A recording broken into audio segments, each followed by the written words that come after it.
তিথি নামের মেয়েটার সাথে সম্পর্কে জড়ানোর বিষয়টা যখন ইকরা সম্পূর্ণভাবে জেনে যায়, তখন শেষমেশ আলভি ইকরার কাছে স্বীকার করে যে তার তিথির সাথে রিলেশন আছে এবং ইকরার প্রতি তার কোনো ফিলিংস আসে না। এই কথা জানানোর পরে একটা স্ত্রী ঠিক আত্মহত্যার মতো ডিসিশন নেয়, ঠিক ইকরার মতো। আলভির মতো পুরুষদের বিয়ের কয়েক বছর যাওয়ার পরে, মানে বিয়ের 14 বছরের মাথায় এসে বউয়ের প্রতি কোনো ফিলিংস আসে না। ফিলিংস আসে কিন্তু অন্য মেয়েদের উপর। এসব পুরুষদের আসলে কি করা উচিত? একটা মেয়ে, একটা মা, একটা স্ত্রী কখন কতটা ডিপ্রেশনে পড়লে সে আত্মহত্যার মতো ডিসিশন নিতে পারে, এটা শুধু সে নিজেই জানে। এটা কেউ কখনো ব্যাখ্যা করে বলতে পারবে না। একটা মা একটা বাচ্চার জন্য তার নিজের জীবনও দিয়ে দিতে পারে, সেই জায়গা থেকে সেই বাচ্চাটা রেখে সে আত্মহত্যার মতো ডিসিশন নেয়ার, মানে কতটা কষ্টে যাওয়ার পরে, কতটা ডিপ্রেশনে যাওয়ার পরে সে আত্মহত্যার মতো ডিসিশন নেয়।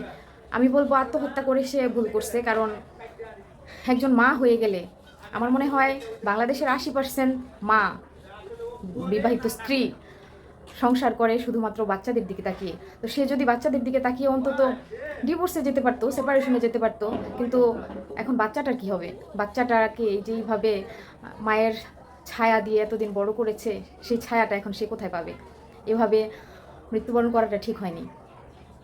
সে সেপারেশন হয়ে যেতে পারতো। আর যেসব নারীরা বিয়ে, একটা পুরুষ মানুষ বিয়ে করেছে, বাচ্চা হয়েছে, সন্তান আছে, সুখের সংসার জেনেও বিবাহিত পুরুষের প্রতি আকৃষ্ট হয়, এসব নারীদের কি করা উচিত? আপনারা কমেন্টে জানাবেন।